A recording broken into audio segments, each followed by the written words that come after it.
You are welcome to the Urbane Bloke Experience podcast. What's good, ladies and gentlemen? You're welcome to another episode of the Urbane Bloke Experience podcast.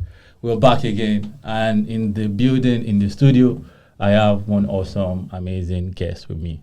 But before we get into that, I want to say a big shout out to everybody that has been rocking with us, everybody that has been engaging and following all our content. I appreciate you all. We say a big thank you, and you're the best. You guys rock. If you haven't, please follow us, subscribe, share all our content with your loved ones and the people that you don't love. Just share it, honestly. Over here, we care about personal growth, self-development, and becoming a better version of yourself. So this is this place for you if you care about things like that. So let's get into it. Today, I have someone who's awesome. I've met him a couple of times, and every time I've met him, it has always been a good conversation. It has always been a vibe. He's a very calm, no stress, chilled guy, and he looks like a bag of money. I don't know if he has the money, but it seems like he has the money too. With me in the studio, I have Jeffrey. Welcome, man, bro. Thanks, man. Thanks for having me, man. I've been looking forward to it since we spoke last month. I believe. Yeah. Honestly, that's good to finally be here. I swear. Because I remember the first time. So, interesting thing, right? This is how I knew this was going to be awesome, right? Because when I reached out and the phone call we had, literally our first conversation from I think it was like hello, 2 hours long. Yeah, we just kept going and just bouncing off ideas around each other. And it was good energy. Yeah, that was good vibe. That was how I knew, like, oh, I need to get you on the pod, man. How you doing, bro? I'm good. Apart from the weather, I'm okay. Yeah, and it's Christmas period too, so Merry Christmas again. And Merry Happy Christmas, New Year in advance. Merry Christmas to everybody. Merry Christmas. Merry Christmas. That's true. Anytime you guys are listening to this, they'll probably be listening to it after Christmas and New Year. Okay. Hope you enjoyed your holidays. Yeah, Hope you enjoyed your holidays. And if you did not, don't worry, you have the whole of 2026 to make up for it. So, exactly. Yeah, and we are rooting for you. We're wishing you all the best. And then for those who did not get the opportunity to do the Christmas tree shoot, don't worry, 2026 might be your year. Yeah, so sorry to you have to put that out there. It's very important, honestly. Very. Oh my God, I saw a lot of pajamas pictures. Pressure. Bruh. Pressure is getting worse. I never thought a day will come on Christmas Day that I will be worried about something different from food. Honestly, I was just scrolling like, even you? Wow. Oh my God. Everybody sets up for that thing. Like, my whole question is, did they shoot it in December or like 2-3 weeks before the 25th? Because it looks too... It's like a proper photo shoot. Yeah, like that is what's everything planned from the tree to the gift. Exactly. So I was thinking, legit, it got to a point I was like, wait, so definitely there was some sort of family meeting about this. Yes, like, of course. Okay, babes, come. This year, what are we going to be wearing? I know they're like, oh, I love it, man. I want to believe it's the women that comes up with the idea though. Why? Do you think you yourself? You said it like twice about the pajamas already. I think it's more low key. I feel like you want the pajamas. You want it. at this point, it's very true. You just have to do it. Right. So let's just assume like it's a year from now. Now it's next year, and you are with your partner, and it's Christmas, and she's not bringing up conversation around pajamas. Are you going to bring it up? She will not bring it up. Yeah, what if she doesn't? I probably might. You probably might. Yeah. I feel bet my life that you are going to. I mean, like, it's something like, you know when you see something over and again, and it just sunk in your head that it's something you like to try. Yeah. So I think that's there for me too as well. Right. But yeah, big shout out to everybody, man. And if you didn't get it, next year you go again. Wishing everybody luck. Yeah. Who knows? Do you see yourself actually getting into that next year? Marriage. It doesn't have to be married. Okay, it doesn't have to be marriage. If it's not marriage, maybe. Would you actually do a pajamas shoot with someone you're not serious with? That's my girlfriend. Yeah, like, well, girlfriend is like talking stage. Would you do that with your talking stage? Talking stage, no. Really? No. Talking stage feel now. It could be experimental though. I saw something online, right? Yeah. This guy, they suggested their first date, and their first date was a photo shoot. And if you see the pictures, it was like proper couple. Photo shoot. Yeah, and the guy was like, "Well, this is different. Should I If tell it you works something out, hilarious? fine." What? I tell you something hilarious. Okay. 2021, Mm-hmm. I did a photo shoot, wedding photo shoot. I was the groom. Ah. Yeah, it was just supposed to be something that I would just go do because I used to do modeling back home in Nigeria. Right. Right, so I got a call from one of the agencies I work with. I had a shoot for a wedding photographer. So he does this catalog of wedding shoots just to build his portfolios, right? So he just has them, does it like as if you contacted him, that kind of thing, just to build the storytelling on his Instagram page. I ended up doing the shoots for him, and he posted it. I don't know whether it was his marketing or whatever he did, but one day we just woke up and we just realized that Bella Niger Weddings Posted it. Yeah, posted it, tagged all of us, and gave one emotional caption of finding love, very young, and it had like over like 20k comments of people saying, "Oh God, when?" Oh my God! But let this kind of love find me. I'm like, are you sure you wanted to find me? I'm like, I didn't even expect it to blow up. I'm like, God, me no good to say I did married, alright. Were you dating anybody at the time?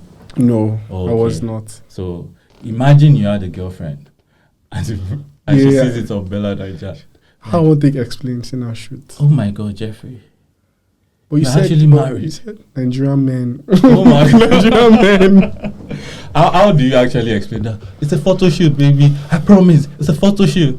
The only thing I would have said me at that point, maybe I'd have told her beforehand. Right, fair. If I'd hidden it, come on. It's over. That's the end. Right. That's crazy though. But yeah, introduce yourself for anybody that doesn't know you or they are coming across this podcast for the first time. Okay. Yeah. For a lot of people that don't know me, because I'm sure a lot of people don't know me, my name is Jeffrey. I reside in Newcastle, the UK. I'm a calm guy. A chilled guy. There's nothing much about me. I just like to think myself as a creative of some sort. Depends on anything. I like public speaking a lot. People don't know that, but I really do. I like talking about different topics that people tend to shy away from. But I like to give my perspective on them and my honest opinion. Whether I get cancelled or not, it's still my honest opinion. Fair. And yeah, so I work in 9 to 5. I have some projects coming up next year, which I'm excited for. We'll be sharing when it's due. But yeah, that's all there is to me for now. And I hate Arsenal. I just wanted to put that out there.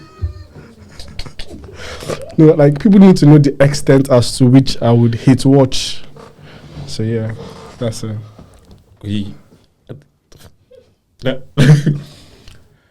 It's the fact that you were introducing yourself and you had to put your hatred for Arsenal. No, I mean, if I don't do that, I'm not introducing myself fully. And also, it is interesting that you're a public speaker, but people don't know. I like it. I've just never ventured into public speaking before. Okay, so it's something that you like. Yes, but you've not been really doing it. Yeah. Oh, okay. Because I was trying to like, how are you a public speaker? And people don't know you. One day I would be. Like this is stepping stone, like they call it. Well, what's stopping you? What's stopping me? Yeah. How do you mean? I mean, I tend to be shy and overthink a lot of things and be overcalculative. I don't know why, but it's just how I am. But this year, I broke a lot of boundaries for myself personally. Right.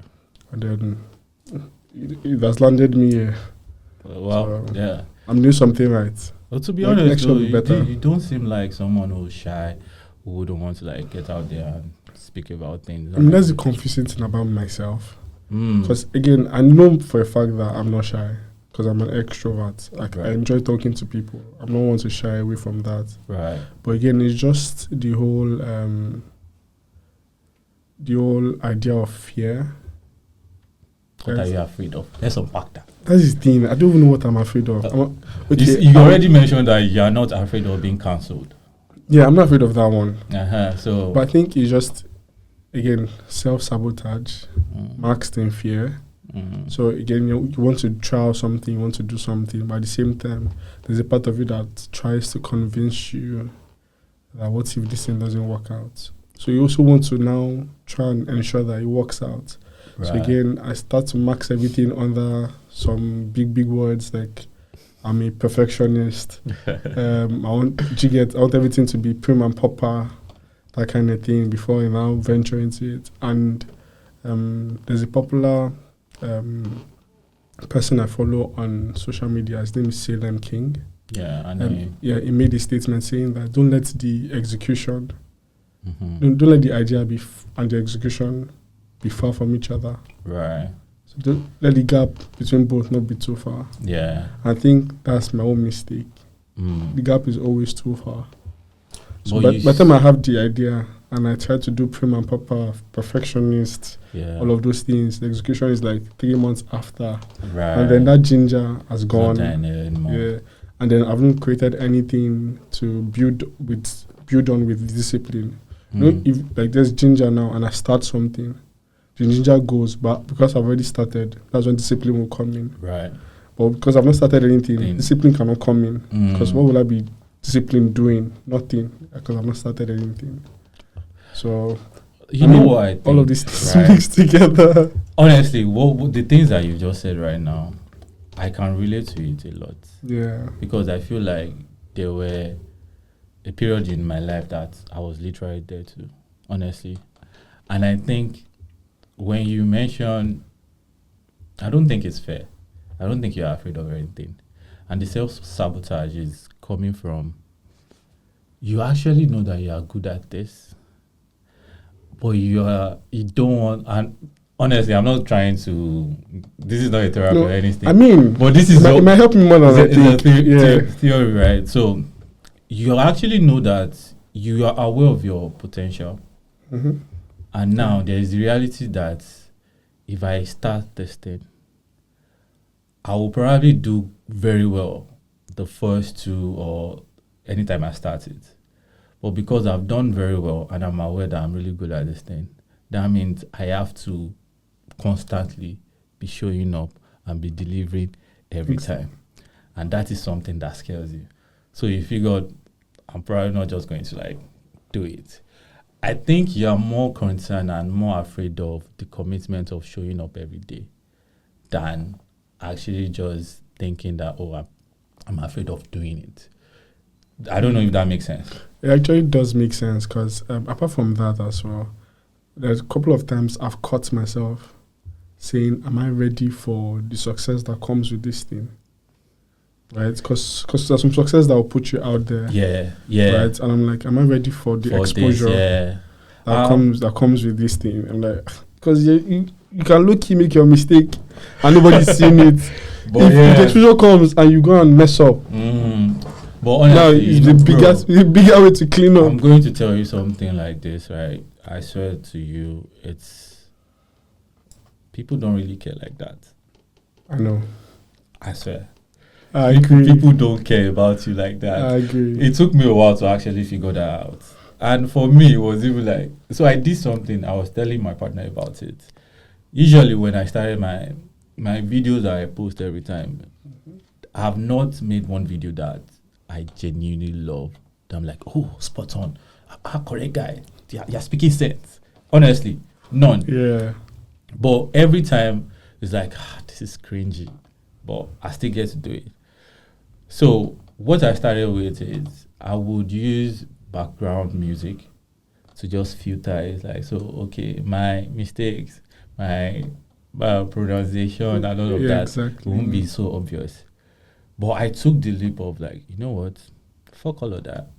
I'm still going to so I decided to take out the background music. So now when I talk, when I mispronounce words, when I use E's, when I'm supposed to use words, all of that, it's a learning curve. And I'm getting used to it in the sense of I'm learning from it. True. Do you get? Yeah. What you're going through, bro, is analysis paralysis. Big words, big words. It sounds very fancy, but honestly, like, and I'm very passionate about this because Yeah. I was stuck in it for a very long time. I am still trying to figure it out. Oh, don't get me wrong. Yeah. But the only thing that will take you out of it is actually you doing the thing. Actually, I agree with you to an extent, apart from the big words. But yeah, I agree with you 100% because I decided to do an experiment. Remember I told you over the call? Yeah. Where like towards the ending of August, I felt stuck. So I decided to just do something different. Yeah. And I started a consistency challenge of I was going to get into that. Yeah, but so it's a good thing that you're talking about so it now. yeah, so I just told myself that, okay, you know what, from September 1st, actually I spoke to a friend about it, and then she suggested that, oh, why not start on the first day of a new month? Like I should just wait till September 1st and start from there. I was like, okay, fine. I didn't know when I wanted to finish it, but I knew that I wanted to start. Right. So what I did was I just got a tripod stand. That was all I needed because I had a mic already. So I got a tripod stand and I told myself, okay, you know what, let me just do it till my birthday. My birthday was November 4. So that was 65 days straight yeah. of posting. And I knew my struggles, right? I knew that I overthink. I knew that I would start to form perfectionist, all of those things. So how I was able to overcome that was to not plan, was to not think, was to just do. So every day, immediately after work, I just set up my camera, my phone camera, whether I was back, whether I was front, I did not even care. I would make sure I say something, whether it was something that was bothering me at the time, or something I wanted to share that was an opinion of my own, or something I just wanted to address. Or you telling people that you love milk a lot. You watch my video? You watch my video? Oh my god. You guys, an inside joke. Don't worry, it's nothing. It's not an inside joke, bro. He carried camera and he said, one thing you guys don't know about me is I love milk. Like, I love milk a lot. I was looking at it like, interesting. Yeah, I like. But let me tell you something, right? You don't know this, but I will tell you today. That thing and the conversation we had about the consistency. Yeah. It was what Bert said. Me doing a 60. I just completed a 60-day challenge. I followed. Yeah, of the push-up. Yeah. Honestly, one of the things that actually motivated me to do it was the conversation I had with you. Yeah, and I had already checked your page. Low-key, Yeah. I was like, all right. I didn't even know that. Man, that's You see, like, you yeah. wouldn't know, and I'm sure there are a lot of people that they can relate to it too. Yeah, Maybe I've had people who just randomly hit me up on TikTok. I was like, oh, you've motivated me to post consistently. I like what you're doing. I'm like, Do you get? I like what I'm doing too, but Exactly. I'm like, okay. So people don't care, but people observe, people notice. People notice, exactly. Yeah, so some form in some way. To be honest, bro, I think you are going to go far. I mean, I genuinely believe. And the things that you, aside from the milk thing, which I even think that it's very bold of you, you know, most of the things that the topics and the conversations that you spoke about, they are relatable. They are really nice. And it was off the top of my head. Honestly. And I'm like, no scripts, nothing. Got this, man. Honestly. So I think you just do more of that. And you don't know who you might be helping. Like, you helped me. Honestly. That's great, man. Yeah. So please, before this night when you are sleeping, you will see me like this. Yes. Do Do the thing. Do the thing. Actually, say it on camera like this now. Say I. Mention your name. I was Jeffery Kosochuko. Promise myself that I'll put myself out there. Not yourself alone, and the whole world, that everybody watching. Okay. So I, Jeffery Kosochuko Igboasia, my full government name. I promise you guys watching, whoever stumbles on this video ever, right, that I wouldn't be shy anymore. I'll put myself out there as much as I can. I wouldn't overthink whether it's going to be a success or not. I'm just going to do what I enjoy doing, which is talking. Yeah. And I'll do the thing. Yeah. Oh, come on. Love it, love it, love it. Come on, guys. Come on. Reach out. That was good, man. So it's a good thing we are talking about that consistency. So let's just follow up on that. When you finished, right? What did that do for you? What was the mindset shift? What changed after that consistency journey? I can do anything. Right. And I'm good. Right. Yeah, and then it solidified my passion for public speaking too. Right. Yeah, it made me know that, okay, what's something that I like? I like to talk. Where did that come from, though? Is it like your background or? Actually, I just got to the realization when I got here. Right. But again, having to think back previously, like I've always found myself in leadership positions. Like it was something that came naturally. Were you the class rep in uni? No, university I was not there. Class captain in secondary school? Class captain, head boy, all of those things. But the one that was so much profound for me was NYSC. Right. So I wanted to just do my NYSC low key. I didn't want any noise, any problem. I got my POP. Right. So my placements. Sorry, for someone who doesn't know what NYSC is, how do you explain that? National Youth Service Corps. I've tried. So NYSC is a mandatory 1 year service where you get to serve your country for 1 year immediately after school. And then you get posted somewhere in a state in Nigeria. I got posted to Ogun State. I did mine in Ogun State. My camp was in Shagamu. That was my best camp. That's the best camp. That's the best camp. Honestly, I can't lie. Honestly, like I can't lie. We are in Lagos. I had a blast. I can't we are in lie. Lagos. You're still a student and you plan on going to NYSC. I would recommend Ogun. Oh my god. Very clean. Very calm. Interesting. It was fun. I had a blast, man. Yeah. So I was working for an NGO at the time, and then the CLO left. So they wanted to make a vote for who will be the next CLO. So they said they wanted volunteers. Nobody volunteered. Coppers, liaison officer. Oh, okay. So you work directly with the LGI. Yeah. To just organize and coordinate the core members. So and then they wanted to vote for one. Nobody came out, and the man was just randomly choosing people, and he picked me, and he picked he picked like 2 other guys and 1 girl. And then we stood, and then everybody opted out apart from me and the guy. And then it was like, okay, let everybody vote. So we turned our back, and then everybody just lined up. So I didn't want to go, so I begged people that I was working with at the NGO to beg people to not vote for me because I didn't want the leadership position. Right. So at the end of the voting, the guy won. And then I was on my own, and then somebody else came. I was like, no, this person looks more like he would get the job done. You look more responsible. Yes, than the person that won. And I looked at the person like, did they send you? did they send you? And then the man was like, okay, like even his spirit is telling him that you should pick me. I said, which kind of nonsense spirit? You will never go church.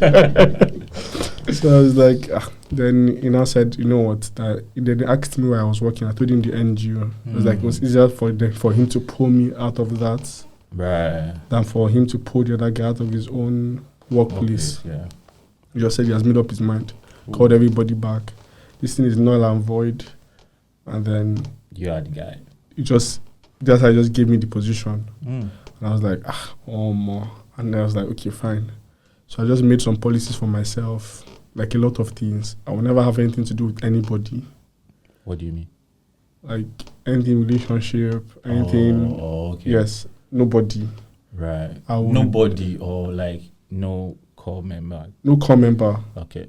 So I was on my own all through the NYSC. Fair. I maintain integrity for people who would try to bribe not to come for CDS or anything like that. Really? Yes, I didn't collect any money from I anybody. wouldn't have liked you. Yes, yes. I mean, because I was of the notion that it doesn't make any sense to insult our government, Right.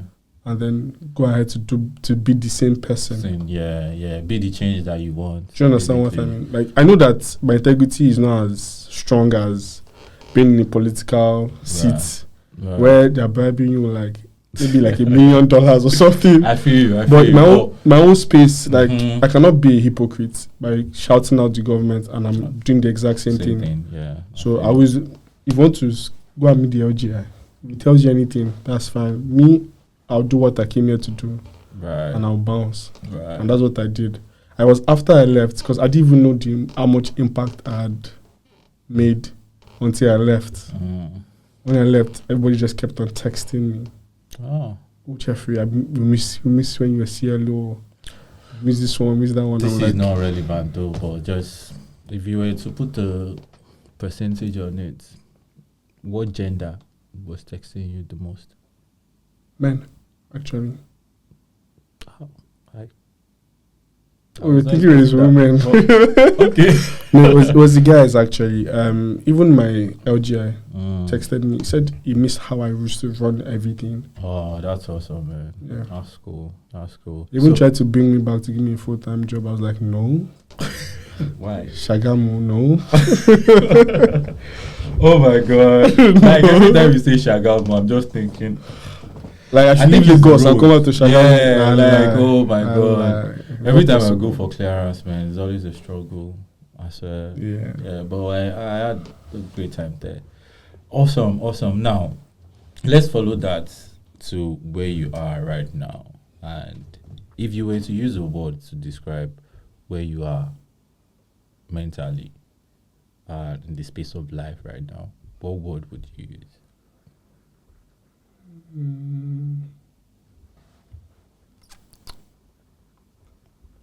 Transition. I don't know. I don't know if that's the perfect word. Because I think I love this conversation. Yeah. Because I think there is something about just becoming.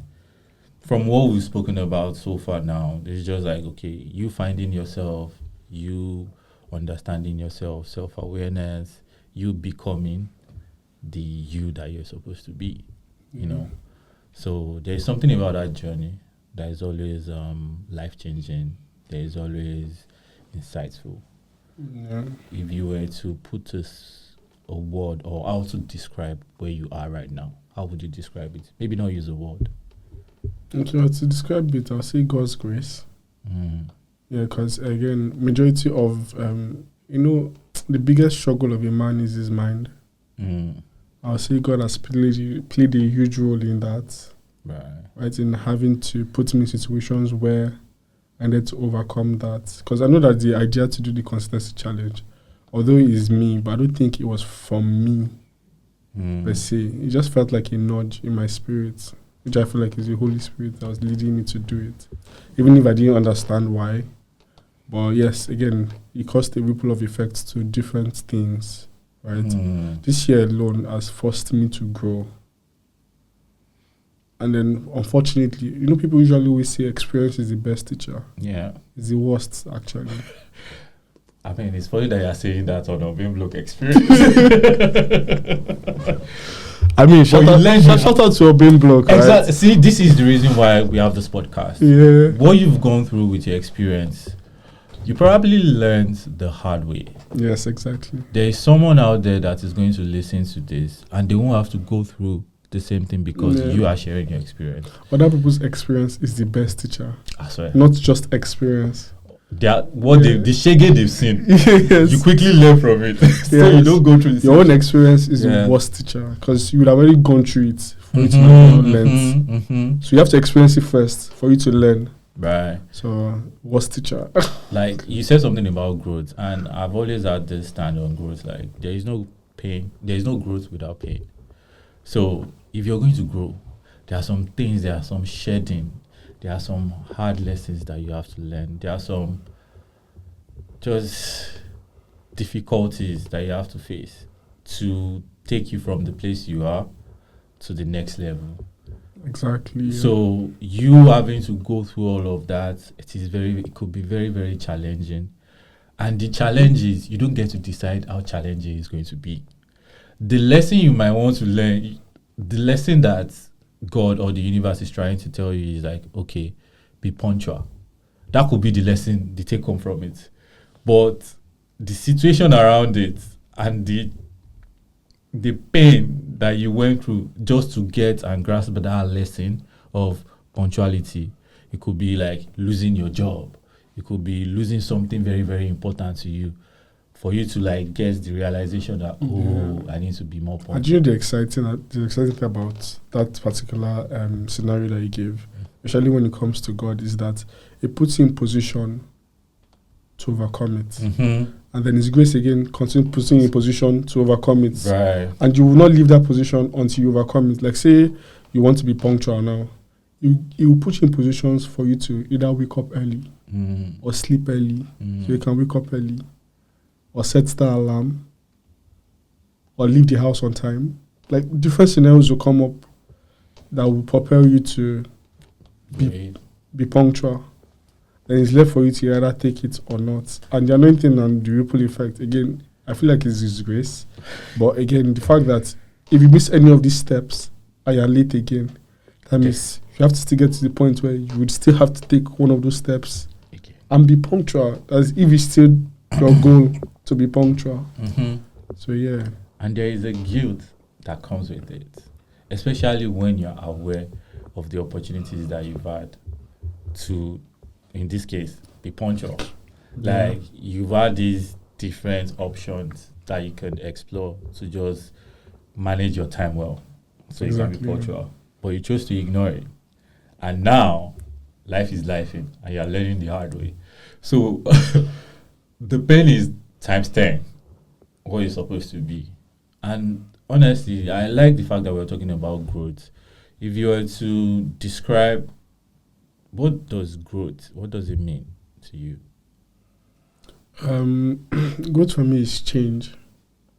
It's just a bigger word, or like it sounds deeper, but at the end of the day, it's still change. So growth is you taking yourself from where you used to be or where you are right now to a completely upgraded version of yourself, whatever that looks like for you. So that is growth. Do you understand what I mean? Like again, we don't get to choose the family you are born into, right? Or you get to make the choices for your own self to the family you want to be into or take control of. Do you understand what I mean? So every decision, it gets to the point in your life, your decision starts to count. There's real life consequences for decisions that you take.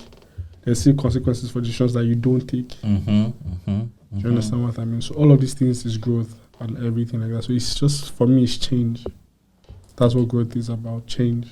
So whether it's a certain aspect of your life or it's your life. All around, yeah. So it just depends on you. I like the way you articulated that, honestly. And now I'm interested, and I want to ask you this. Okay. If let's pretend I'm a housefly. Okay. In your house. Right. What would I be saying? What is your average day like? Oh, okay. You see me in front of the laptop a lot because I work from home. Right. You see me dedicated to my work because I like to give you my best. But outside of work, you also see somebody that has the zeal but doesn't really follow up on much. Follow up on much? What do you mean? Like, okay, so outside of work, on my personal goals, you don't see me giving the 100% I give to work, to personal goals. Why do you think that is? Again, I think it is at work, you have no choice. I think you do, but go on. Like in the grand scheme of things, if you want to keep your job, you have no choice than to give you your best. Yeah. And then, but in your personal goals, there's this complacency that you can always give your best tomorrow. Procrastination. Exactly. Right. So there's this, okay, I can give my best tomorrow. There's this ginger tomorrow. Yeah. But at work, you know, like, don't do that one today. Right. By the time you get quality assurance score.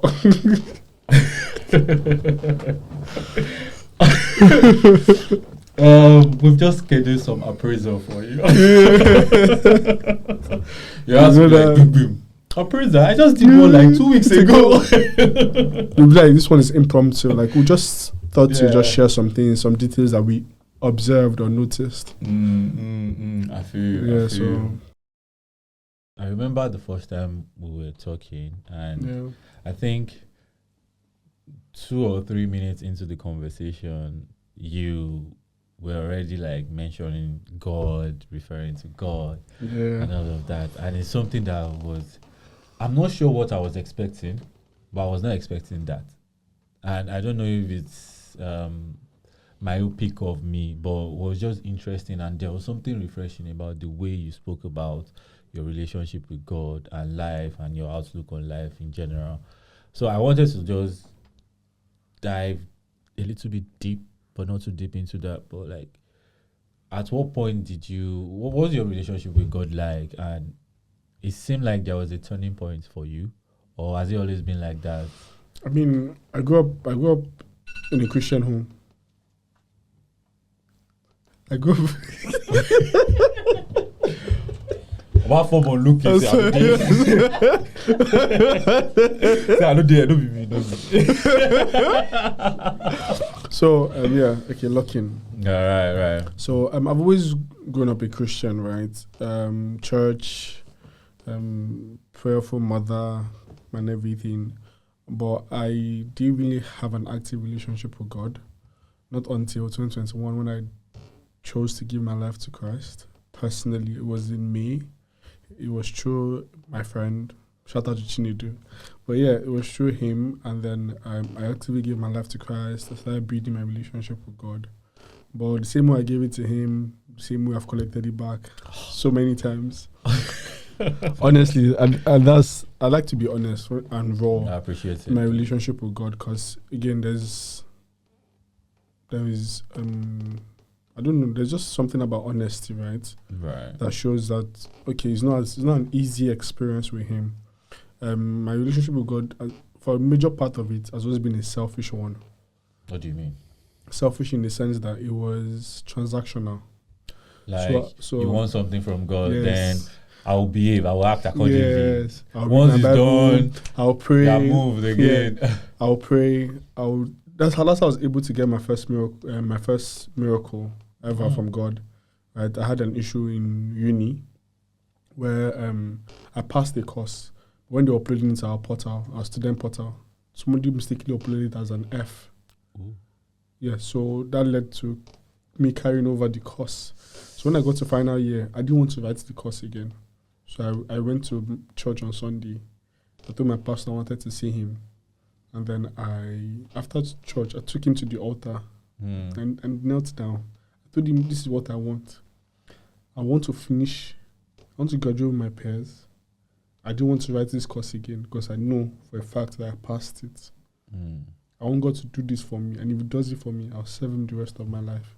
My pastor was trying to explain that, this is a covenant. God doesn't take covenants lightly. He will do his part. Right. Are you sure you will do yours? I was like, yes, anything. I just want this to be sorted. He holds my hand. We kneel down. We pray. He seals it. 2 weeks after, everything gets sorted. Yes. How did it get sorted? Was it like they saw it? No, we started going to the course advisor. He didn't know what to do. And then all of a sudden, I realized that it was not only just me that was affected. Right. There were other people too. Right. One random day, one of the people that were affected, which was a girl, just started screaming at the faculty. Right. That this is nonsense. How can this be happening? Screaming at the top of our lungs. Her screaming attracted one person, one man, that was a lecturer. The man called her aside, asked her what happened, and she explained the whole thing. And then the man said, thought for a second, and just said he knows what to do. Went to meet my course advisor, told him that we should do this, do this, do this, do this, do this. We did it. We ended up meeting the dean. The dean told us to write one letter. We wrote one letter. The dean said, trust me. If you trust me, don't write the exam. You will not fail it. I didn't write the exam. Under 2 weeks, everything was sorted. But did I keep my own part of the covenant? No. I think it was up until this year, and then I just started to, my relationship with God started to get better. It was this thing that helped majorly, the consistency I was building on TikTok. Oh, yes. Right. So yes, I started getting courage. So as I kept on posting every day, at some point on some days, I felt the courage, the nudge to talk about God. So I would. So, and then when I clocked 30 days, that's the 30th of September, I felt the leading, because that week I started to see people who wanted to build consistency too. Yeah. I felt the leading to post like, okay, you wanted to build consistency in your relationship with God. I'm creating a group chat on WhatsApp where we will be doing this every day and all of that. A couple of people hit me up, and then I created it. Yes. And then how has that been? It's been good. Ongoing? Yes, it finishes in next month, on the 6th of January. I started on the 6th of October, finished on the 6th of January. And it has blessed people. That's the first time I was able to lead somebody to Christ. Right. Me that have been struggling and all of those things. And so how does that feel? it felt good. I'm not going to lie. I felt really emotional, like me, the inconsistent one. And like, because majority of my life, I've always not been able to pick a side. With God, it's either him or the world. Yeah. But I've loved both. Right. Like, I like the world. Like the fun that comes with it. Yeah. The excitement, the clubs, everything. So sometimes it's hard to pick. But I know in my heart of hearts, I need to pick one. And then no matter how much I dive into the world, I always know that this is not for me. This is not my thing. Right. So that's why anytime when you ask me that question, like, what is one thing I like to talk about? I know what it is for me. I don't know whether it's the ripple effect of that covenant I did on that altar. So maybe God is just calling you. I'll still use you. I will still use you. So that's how it has always been, and everything. Even down to when I was coming here, I remember when I saw the school fees. Right. And we didn't have the money. Where are we? We didn't have the money. So I prayed to God, like, God, please, I want to speak to somebody. If it's in your will for me to come here, let this person help me. Right? And then I managed to come up with money. The money can only sort out either the school fees or the maintenance, the maintenance fee. So you could only do one. And then that's how I called my uncle. I told him that, this is what I've done. This is admission. This is how much I have. Right. I just wanted to share it with you. I didn't even say, come and give me money. I said, I just wanted to let you know, keep you informed. And next thing he said, I shouldn't worry about the school fees. It will cover everything. Wow.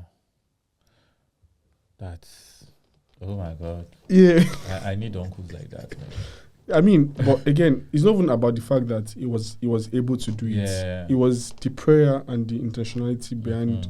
So you know that God, because there are people that have had rich uncles and they've not seen anything to collect. So again, my life there are people who have thrived on self-reliance, right? And it has worked for them.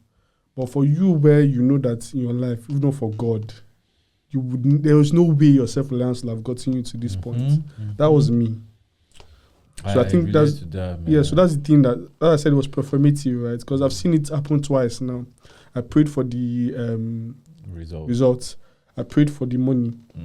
So I'm like, okay, if I'm always going to God when I need something, He would solve it for me. Until I got here, and I think He's using this UK to train me. I prayed for God for a job. I didn't see a job for 5 months. You get what I mean? I prayed for a house. I was moved from Airbnb to Airbnb for 1 month before I got a house. Do you understand? I'm praying for sponsorship now. I still haven't gotten. So all of these things just feels like it's training. God is trying to make me not see Him as just your It's- go-to guy whenever Yeah. you need to build Yeah, a like relationship. would you feel the same way you feel for me if I don't come true for for you you, in this yeah, thing? yeah. And then from what I can see, I didn't feel the same way for him, to be honest. Mm. So again, that's how my relationship has been. Although I'm working consciously now to build that, which has been amazing so far. But again, just having to consciously decide and pick a side and pick a side and pick a side. Right. Now, like, what I want to follow up on that is, I'm thinking about, you represent a very important part of, or let me rephrase that. You represent a black man or a young man, trying to find their way around the world. You have your life goals and ambitions and all of that, and also navigating through the world. How has your relationship with God now and where you are? I feel like most of the things that you said now, it comes from a place of awareness. So how have you been able to navigate it and also imbibe the awareness that you have? Like, okay, now I need to create a relationship with God, with the reality of the world we live in, with how you're picturing your future, how you're trying to pursue your ambitions, how you're trying to build your life. Because from my experience, right, I feel like the things that are challenging is it's not just knowing, it's the doing part. And most times it's about, like, you get to a point where you have to pick, and it's very hard and very tough to actually make a decision and stand by it, especially when you see that this decision I'm making is not seeming like the best thing, but it feels like it's something that you should do, because of the level of awareness you have. This is the right thing I should do, but this is not really going to serve me. This is not going to get me closer to the ambition I have, the goals I have, the things I'm trying to get into. How have you been able to, like, navigate through that? And I know that touches every area of our life: relationship with friends, family, work, how you're dealing with your neighbors, how you're showing up at work, all of that. Like, Yeah. from the littlest, oh, you clocked in this time, and you changed the time that you clocked in, and you were supposed to clock in 9 o'clock, you clocked in 9:30, but you wrote 9 o'clock. Those tiny little details, and you just feel like, okay, this is just white lie. It's not a big deal. But how do you try to navigate through that without not feeling guilty, with standing and maintaining your stand with God? I mean, it's something, great question, by the way. It's something that I'm still trying to learn. Right. But I would give maybe for anybody that is in this same position, I'll just give two sayings. So one is from my friend's mom, Right. and the other one is something from the Bible. So I'm going to give the Bible one first, and what my friend's mom said. So the one from the Bible, it says, there's a scripture in the Bible that says, if you love me, you would follow my commandments. So how much do you love him?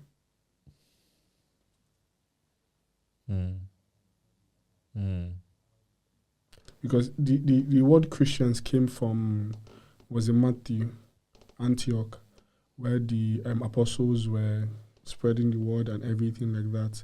And then people saw them act like Jesus and called them Christians. Christ-like. Because they were Christ-like. So again, if you love me, you would obey my commandments. So again, it's just depending on your heart and how much you really want it. If you want it enough, you would pursue it with the whole of your heart. Regardless. Again, picking a side. Yeah. There's a consequence for both. If you don't pick a side, there's a consequence. If you pick a side, there's still consequence. Right. Because Jesus also said it. They hated me. So just expect that. Do you understand what I mean? And then the second thing my friend's mom said, how in the world do you need to be to change the world? What does it look like for a young Christian trying to grow in every area of their life without doing the things of the world? What does it look like to you personally in your journey now? At first, it looks like suffering. How? That's how to feel like first. Usually, there's always this prosperity teaching that makes you believe that everything is just supposed to be smooth immediately you choose God. Like everything will just be easy for you. Good job, opportunities, money, partner, everything will just come smooth. But it's a lie. Because the Bible tells us that we have to carry our cross daily. Carry your cross is your responsibilities, you carry it as you're following God. The things that you used to do before that of the world clearly, and you know that you would have to drop it. You would lose friends along the way because it will deem you as too spiritual. Right. Do you understand? Having to, in some parts, be secluded. Do you get? God would prone you, so it would put you in positions where it will feel like suffering, but it's for your good. That's very dicey, you know. The idea of suffering, because to be honest, nobody wants to suffer. Yeah. And it's not preached about enough in. Do you think in it's the church. intentional that they conveniently ignore the suffering part of it and just? I don't think it's a form of convenience, but it's not just if it's not. They're trying their best to draw you in, but at the same time not be completely honest with what it is that's drawing you in. So it's some of like, okay, come to God. This is obviously coming to God isn't a bad advice, right. but doesn't necessarily mean that because you came to God, everything's just supposed to be done. Do you understand what I mean? They say, oh, tithe if you want to see growth in this one. And people even do the option of fasting to get results. Right. Just like when I said I used to see God as a go-to guy, like a genie. Right. Rub the kettle twice and then you get 3 wishes. Yeah, that kind of thing. You want. Yeah. I want a G-Wagon. Yeah, exactly. Something like that. There are some times where you're earnestly seeking for something and he's quiet. Not because of he's not there, doesn't know that you want this thing or you need this thing. But you're just trying to build character within us. And that's the moment where you learn. Like now, for me, I'm looking for sponsorship. My visa expires in July next year. Right. I'm hoping to God. I've been praying, I've been applying, but I've been getting unfortunately. Does that mean that, okay, he doesn't know that my visa is expiring? But it's just letting me know that, okay, don't be over-calculative about the whole thing. Yeah. When you say you trust me, I want to be able to see that you trust me fully. Do you understand what I mean? Yeah, that is. And nothing is so hard. It is, It's honestly. so hard. And I'm even talking from my personal experience, you know. For someone like me who loves, I like control a lot. In the sense of, I like to just plan things and just... Let's go according to how you've planned it. Work it out. Honestly, like... See any... This. Yeah. I've said this before. I remember a conversation I had with my mom, and we were going to church, and I was probably like 10 or 12 years old, and I was telling her the plans of my life that, oh, by age 20, I want to be done with uni. After 22, I want to start working. I'll save up enough money to move into a proper house, and then 23, that is when I want to get married. And from there, my kids, I will be done with all my kids at 30. I still remember this conversation very well because she was driving and I was just telling her. And she kept nodding her head like, okay. So I like to just plan out my life because I don't like surprises. What do you get? Yeah. But that has changed now. And I think the hard part of it is you not having a plan. Not that you don't want to think of it, but you are thinking of all the strategies, but you are just at the core of it. It's like all these things, they don't matter. I'm still going to trust God because He's been the one who's been coming through and leading everything in my life. Yeah. It is very, very, very, very, very, very, very, very difficult. And there is something about it. I was having a conversation with my partner maybe like last week or 2 weeks ago. Like we were reflecting on the year and what it's been like and all. And I remember telling her that, to be honest, this year, I think one of the reasons why I've enjoyed it and I felt fulfilled with it is because I did not have like a plan. I didn't have a map of this is how I want this year to go.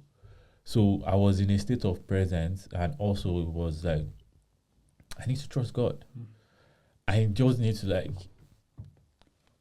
God, now you. It is very, very hard. It is very, very hard to do that. And I know the struggles that come with it, especially when the risk, the you not knowing or you not having a concrete plan, it's very dangerous. It could affect the trajectory of your life. It could come across like you're serious. You're not well prepared enough and all of that. Submitting to that is really, really hard. And I wish people would try and test their faith and also try and grow it. Because I feel like I've been in several situations where I know God listens. Like even the silent ones, even the ones that are like, this was just a wishful, it would be nice. Honestly, Yeah. bro, this building, this place right now, I remember when I was living in Sunderland, anytime we pass the metro, because the metro passes there, I just always look at these settlements. I'm like, this is a really cute space, you know. It won't be bad to live here. Nothing serious. Bro, I searched for house. I was looking for accommodation for almost like 5-6 months. And when this place came, it was like, even when I came to check out this place, I was sure I was not going to get it because I didn't fit into the criteria and everything. But luckily, the landlord was awesome and all of that. The point I'm making is, I feel like as humans, there is a need for us. If you are going to build a relationship and trust, you need to show and submit yourself that yes, I do believe in you and I'm trusting you to do what's best for me.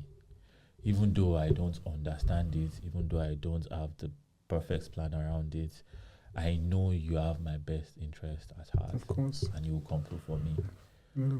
So what it does is it takes the pressure off you, of you having to be in a constant state of, I need to figure this out, I need to know how to do this, and all of that. That's good, number one. And number two is like, the way you receive and the way you interact with life is just different. So even when things are not going the way you want, you're not throwing tantrum of, this is not going my way. There's a background feeling of, I know this is not going right now, but I know God has a greater plan. And these are all things that He is planning for a greater good. My job is just to be steadfast in my faith in Him, and it's going to come true for me. It's very hard, but honestly, I really want to just encourage everybody to try and build that relationship.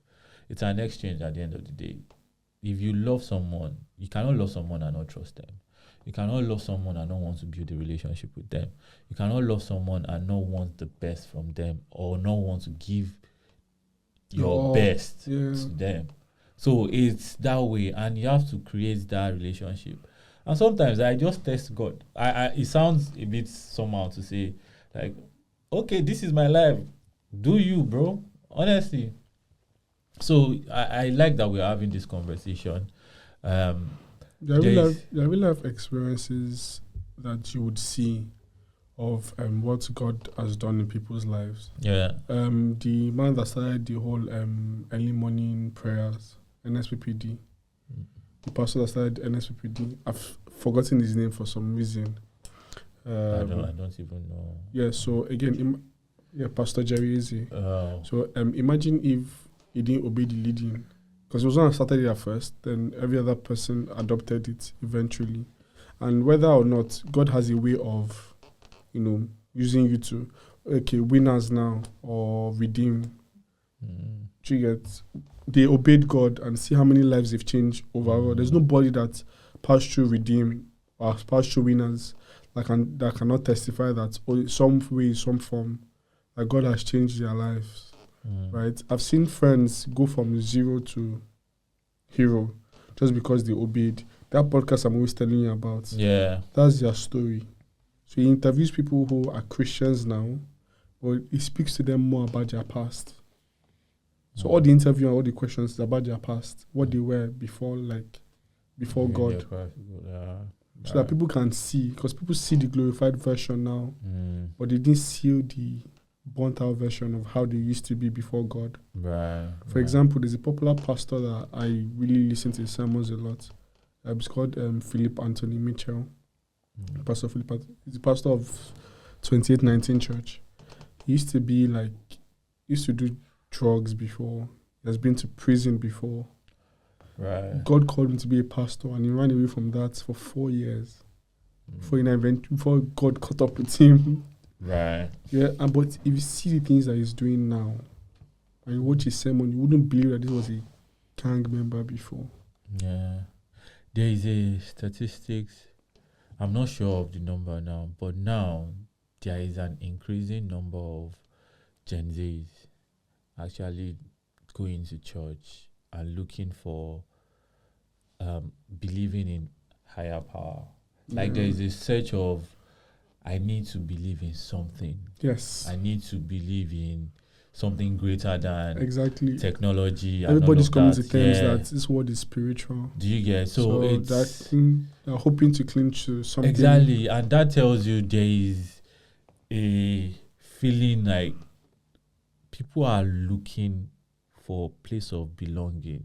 People are looking for a place of solace. People are looking for a place that they can feel at peace. They can get themselves together. They can feel whole. Because the reason why all this is increasing is because there is a sense of there's something missing. And I believe like God, higher power. I'm a Christian. There are other religions, but I believe like there's something just awesome and unique about believing in God and having that relationship. I am not very spiritual. I'm working on it, but I have faith in God and I don't play with it. And I feel like it's a personal encounter. I know. I wanted to ask you about this, following up on what I've just said now. Do you think there's a relationship between fear and relationship with God?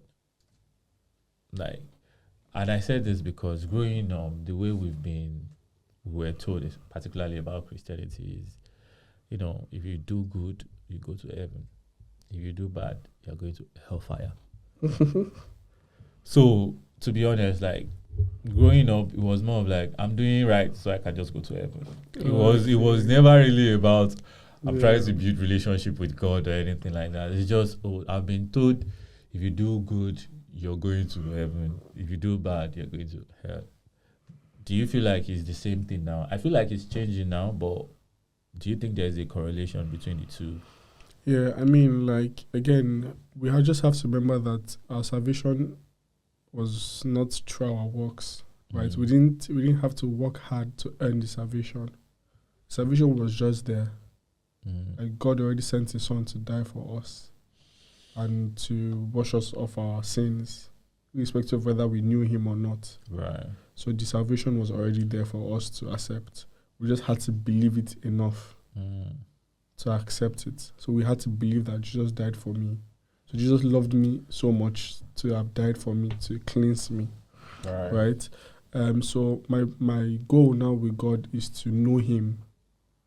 And not just to know Him because of, I don't want to go to hell, that type of thing, right? But because I love Him. Again, do you understand what I mean? Just like how we meet a random person I want to build a relationship with. There's a possibility that they might break our hearts. But we still be open. We still give them these hearts regardless. Do you understand what I mean? So yeah, the heaven and hell thing is there, right? I believe at the end of the day, life Do you believe there ends. is? I believe strongly. Okay. And I'd rather be on the side where, after all is said and done, that I find out that it doesn't exist and I was on the right side of it, than to be on the wrong side and find out that it exists. Right. Do you understand what I mean? But my sole purpose of getting to know God will not be to avoid that. Because we serve a God that doesn't judge by our works. Because that's not how we end our salvation in the first place. It's by our heart, the posture of it. Do you understand what I mean? So that's it. Pertaining to fear, we're meant to fear God, but not fear in the sense of be scared of Him.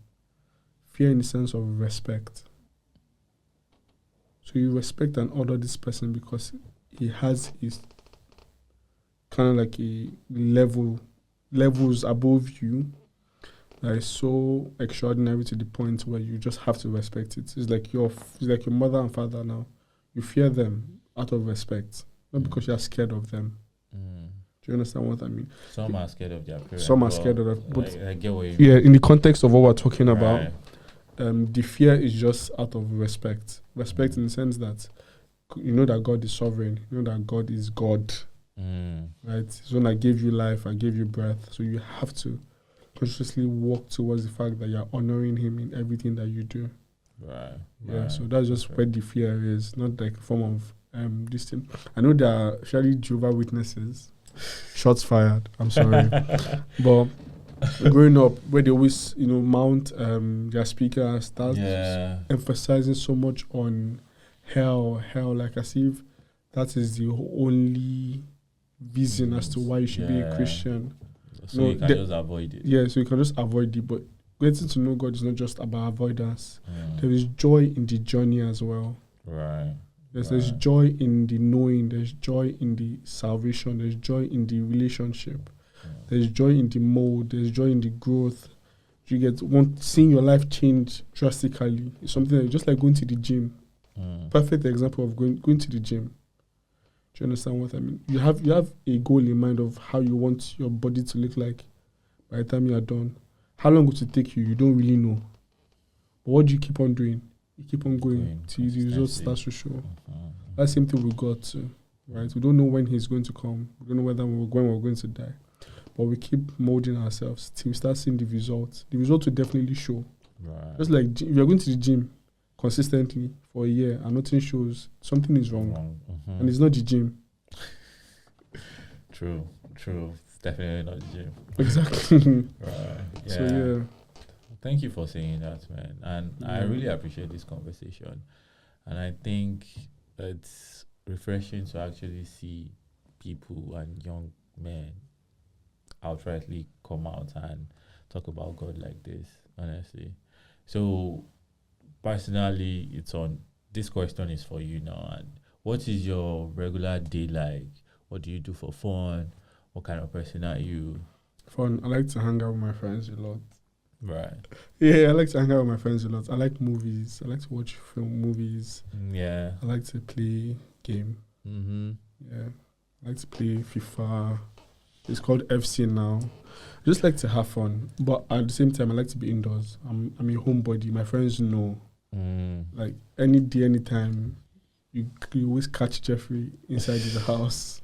Fair. Yeah. So and how's the TikTok going now? Like the growth and I mean, navigating it? not bad. Yeah. Not bad. But I had to take out time from it too as well, because no matter how much you want to build consistency in it, you just have to withdraw sometimes, right? But again, I have so many things planned for next year. Yeah. I plan to post like 300 times next year. Okay. You have a target already. 300. 300. Yeah, Not more, not less. 300. Not less. Maybe But more. more. Okay, more than 300. Yes. Awesome. But at least 300 posts next year. I can't wait to see it. I can't wait. And I know, I don't know if you want to talk about it, but I know you have your podcast coming up. Yes, I do. Yeah. I have my podcast coming up. It's in the works. We're almost done. Starting shooting soon this month, but it should definitely be out sometime next year. but I believe January, if I'm not mistaken. I don't want to give out too much details yet, but yes, definitely in the works, coming out soon. Yeah. So, I mean, this is your Ben Block experience, so definitely you need to like share some experiences. What is one hot take that you strongly believe in, but a lot of people don't believe in it or they don't agree with it? Because you're a good or kind person doesn't mean you're exempt from consequences of your actions. Wait, what?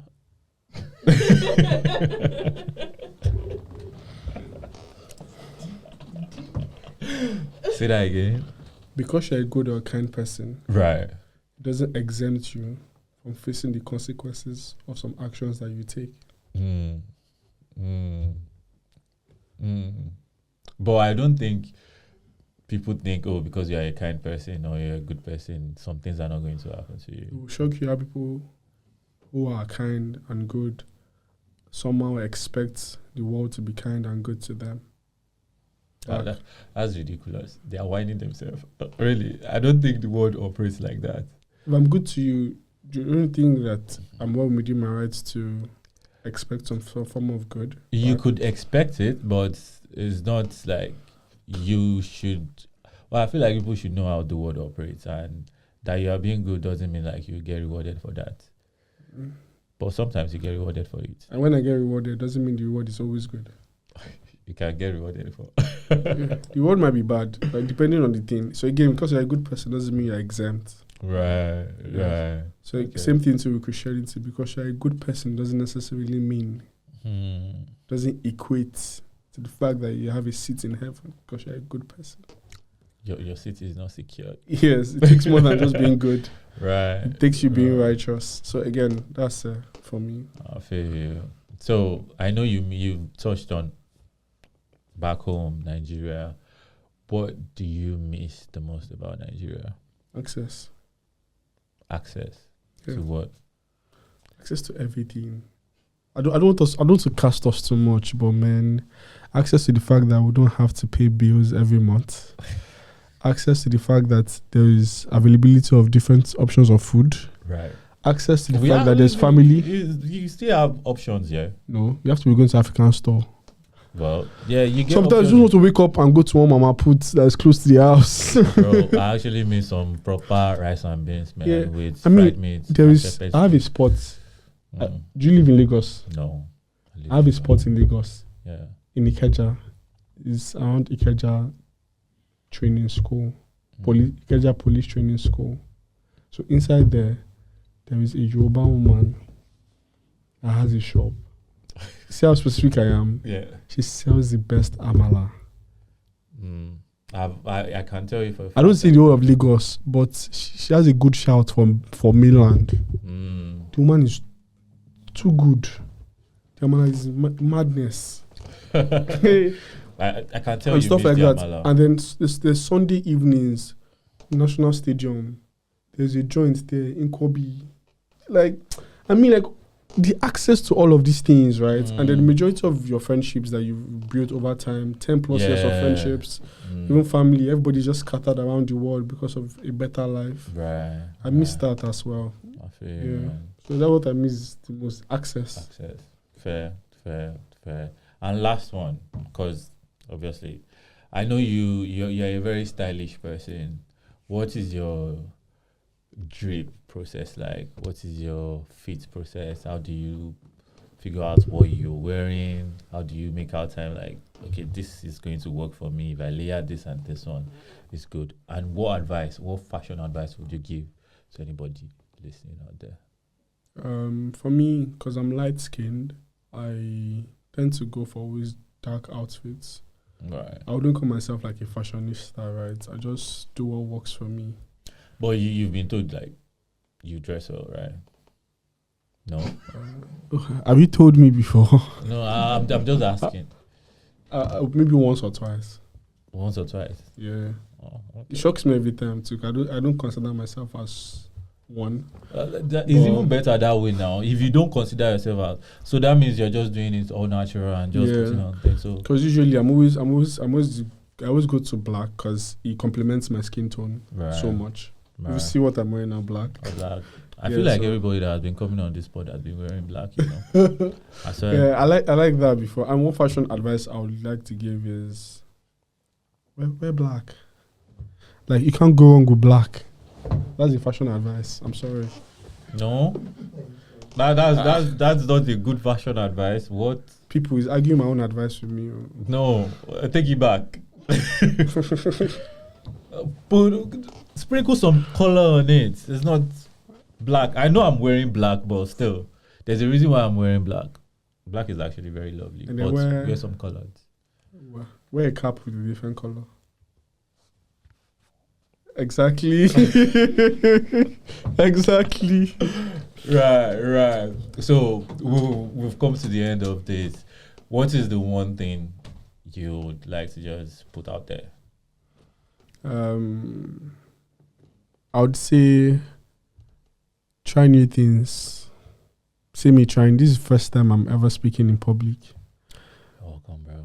And you did it with your being bloke experience. Exactly. Awesome. Honestly, like, thanks for the experience, man. Man, this was lovely. This was very, very lovely. Honestly, I had a swell time. Me too. The game was nice. Who won the games again? We don't need. There are no winners, no losers. Okay. It was a good vibe. Yeah, it was. It was a good vibe. Yeah. Did you not have a good time? Of course. That is all that matters. That's what winners do. Have a good time. Players. That is what players do. They have a good time playing. Okay. It don't matter, bro. So, guys, we'll be dropping the the videos of the game, and I look forward to it. I'm sure you do. You actually got lucky, you know. Why you know by your own luck? Right, guys. Where were you when they were sharing luck? I was recording a pod. That's why. See, these are the issues. Don't be like him, guys. Guys, you know what to do. Follow, subscribe, share. I'll see you guys later. And as you go through your day, through your week, remember to always stay refined and be your being. I'll see you next time. Peace.